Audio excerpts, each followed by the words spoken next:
Rất vui được gặp lại các bạn. Chào mừng tất cả các bạn đã quay trở lại với kênh Chef Nhà Nghèo CNN Channel.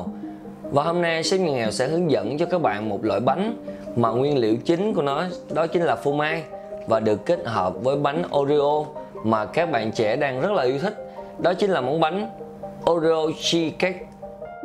Và với công thức mà Chef Nhà Nghèo đã chia sẻ cho các bạn cách đây vài giây á, thì ở đây Chef Nhà Nghèo có cream cheese, bơ. Các bạn bơ thì các bạn meo chảy mà không có nóng nha, trứng, sữa chua, đường và không thể thiếu đó chính là bánh Oreo. Và bây giờ sẽ không làm mất thời gian các bạn thêm nữa, chúng ta sẽ cùng bước vào phần thực hiện thôi nào. Trước tiên với phần bánh Oreo thì các bạn nên tách ra cái phần bánh màu đen và chúng ta sẽ không sử dụng cái phần này nha các bạn. Chúng ta chỉ sử dụng cái phần bánh này thôi nha, để chúng ta có thể trộn vào trong của phô mai và chúng ta sẽ làm cái phần đế. Bởi vì chúng ta nếu sử dụng cái phần này mà làm phần đế nó sẽ dễ bị cháy hơn nha các bạn nha.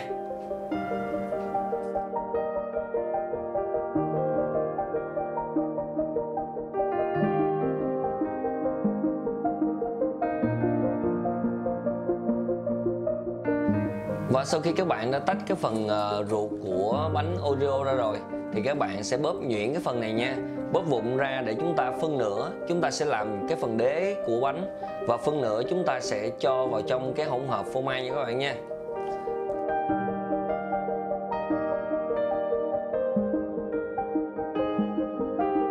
Và bây giờ chúng ta sẽ bước vào phần thực hiện trộn cái phô mai này nha các bạn nha. Trước tiên chúng ta sẽ sử dụng phô mai và cho đường vào trong cối.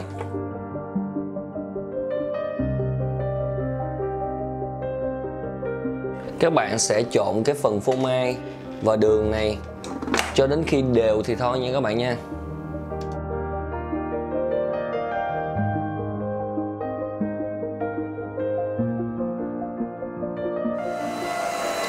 Sau khi các bạn đánh được một lúc thì các bạn sẽ thấy cái phần phô mai và đường nó đã đều với nhau thì chúng ta sẽ dừng máy.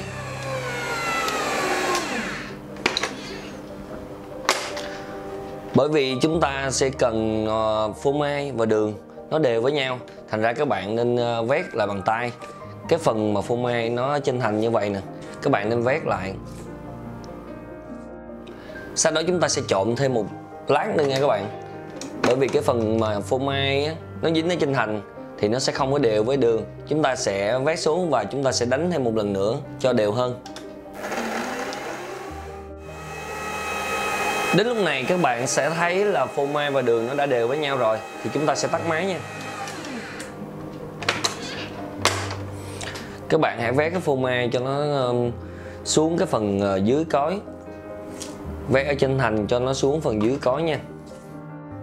Và khi cho trứng vào thì các bạn hãy cho làm 2 đợt nha. Các bạn đừng nên cho một lần một. Bởi vì như vậy cái phần chất lỏng nhiều quá sẽ làm cho cái phần hỗn hợp của chúng ta nó sẽ bị lợn cợn ốc trâu đó các bạn. Như vậy nó sẽ không đẹp cái bánh của mình ha. Các bạn chỉ cần đánh số nhỏ thôi là được, không cần phải đánh quá mạnh. Sau khi cho trứng vào đánh được một lúc các bạn sẽ thấy cái phần hỗn hợp của chúng ta nó đã đều với nhau. Các bạn thấy phần hỗn hợp của chúng ta nó đều và nó mịn. Thì các bạn bây giờ chúng ta sẽ cho cái phần sữa chua và bột bắp. Lúc này khi các bạn cho sữa chua và bột bắp vào trong hỗn hợp rồi thì các bạn nên đánh nhẹ thôi nha. Bởi vì cái phần bột bắp mà các bạn đánh mạnh quá nó sẽ bay tung tóe, nó sẽ không có đều cái hỗn hợp của chúng ta. Sau khi đánh được một lúc rồi thì các bạn hãy ngưng máy ha.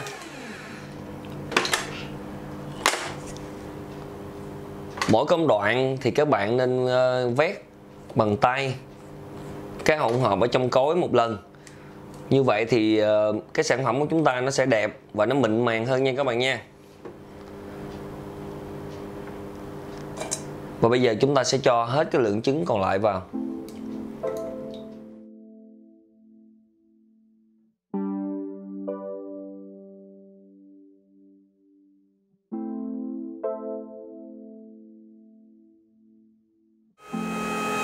Khi hỗn hợp các bạn thấy đã đều rồi thì các bạn hãy tắt máy.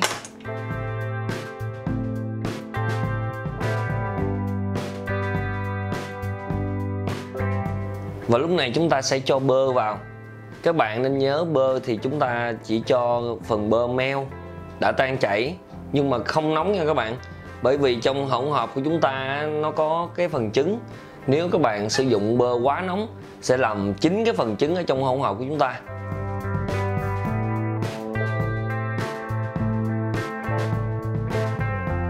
Và khi các bạn đã thấy cái hỗn hợp của chúng ta đã đều hết rồi, tất cả các nguyên liệu đã đều với nhau hết rồi thì chúng ta sẽ tắt máy. Và các bạn sẽ cho cái phần mà Oreo, phân nửa cái Oreo này chúng ta băm vụn ra, chúng ta bóp nhỏ ra vào trong cái hỗn hợp và đánh thật nhẹ. Các bạn không cần phải đánh quá mạnh, các bạn chỉ cần cái phần hỗn hợp và Oreo nó trộn chung, nó đều với nhau là được nha các bạn nha. Vậy là chúng ta đã xong cái phần mà đánh hỗn hợp phô mai và Oreo xong rồi nha các bạn. Các bạn có thể vét bằng tay nhẹ một lần nữa trước khi chúng ta lấy ra khỏi cối.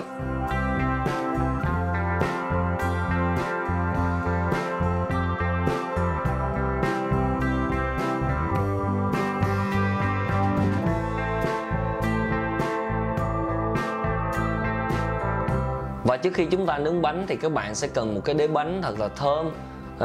Ở bên ngoài thị trường thì các bạn sẽ thấy một cái đế bánh của Oreo G nó sẽ có một màu đen hoàn toàn, nhưng với công thức của Chef Nhân Nghèo thì Chef Nhân Nghèo sẽ sử dụng kèm chung với lại Dream Cracker là bánh lạc nha các bạn. Bởi vì nếu mà các bạn sử dụng toàn bộ cái phần mà đế của nó bằng bánh Oreo thì sẽ khá là cứng và sẽ làm mất đi cái cảm giác khẩu vị ngon nếu các bạn dùng. Vì vậy Chef Nhân Nghèo sẽ sử dụng kèm chung với Dream Cracker để cho cái đế bánh nó có thêm phần mềm nha các bạn.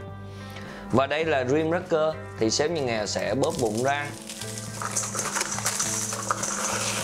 kèm với phân nửa của cái phần Oreo mà lúc đầu mà chúng ta đã bóp cho nó vụn nhuyễn ra. Chef Nghèo sẽ trộn chung với nhau.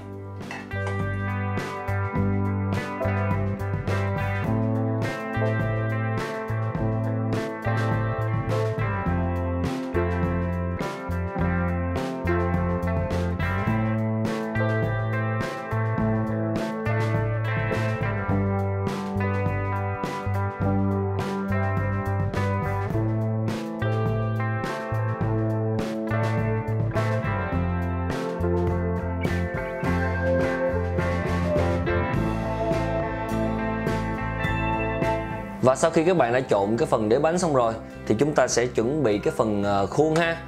Bởi vì cái món Oreo cheesecake này chúng ta sẽ nướng cách thủy, vì vậy chúng ta sẽ sử dụng giấy bạc để quấn cái phần khuôn này. Giấy bạc để cho an toàn các bạn sẽ sử dụng giấy bạc này, các bạn gấp lại làm 2 lớp. Các bạn sẽ cho cái khuôn vào giữa và các bạn sẽ quấn cái phần khuôn này cao lên, bởi vì chúng ta nướng cách thủy thì cái phần nước ở dưới nó sẽ bao bọc xung quanh cái khuôn của chúng ta. Bởi vậy lý do Chef Nghèo nói nướng cách thủy các bạn sử dụng giấy bạc gấp đôi để tránh trường hợp là cái giấy bạc nó bị rách. Và khi các bạn quấn cái phần khuôn thì các bạn hãy để cho phần giấy bạc cao lên như vậy nha. Các bạn cao lên như vậy thì cái phần nướng nó sẽ rất là khó vô cái phần bánh, thì nó sẽ bị hư cái phần bánh, cái phần đế bánh của chúng ta luôn nha.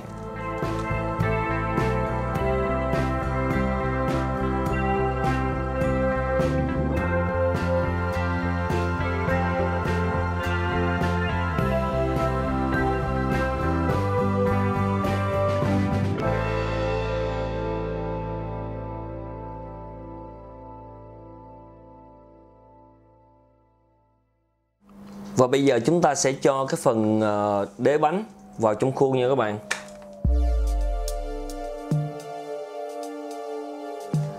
Các bạn sẽ tản cái phần đế bánh ra cho nó đều cái phần đáy của cái khuôn. Và sau đó chúng ta sẽ ém cho thật chặt vào. Bởi vì khi chúng ta ém chặt thì khi mà nướng bánh ra thì cái phần đế của chúng ta nó sẽ cứng cáp nha các bạn. Nó sẽ không bị bung ra. không bị rời rạc.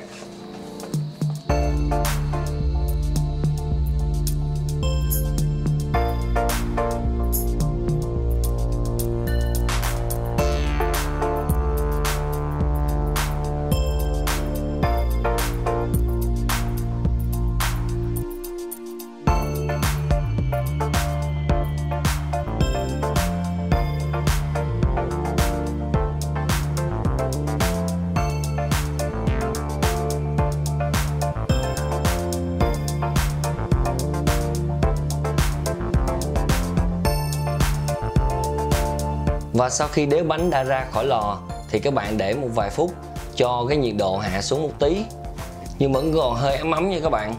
Thì các bạn sẽ cho cái phần hỗn hợp phô mai của chúng ta đánh vừa khi nãy thì chúng ta sẽ cho vào trong cái khuôn nha các bạn.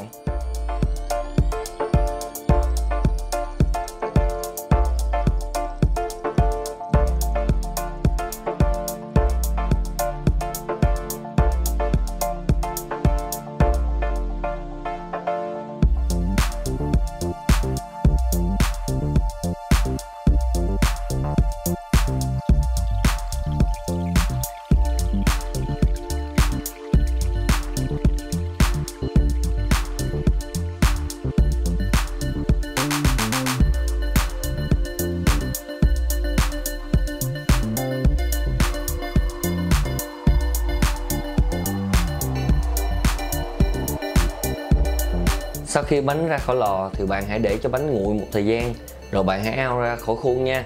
Bởi vì nếu bạn ao liền rất dễ làm vỡ bánh của chúng ta, nó sẽ không đẹp nha các bạn.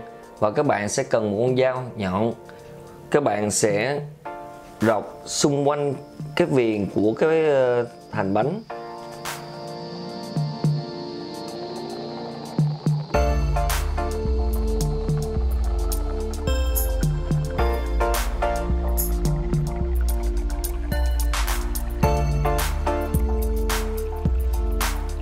Vậy là bánh Oreo cheesecake của chúng ta đã hoàn thành xong rồi nha các bạn nha. Và khi mà bánh nguội thì các bạn có thể decor bằng Oreo, giống như chủ đề của chúng ta là Oreo cheesecake.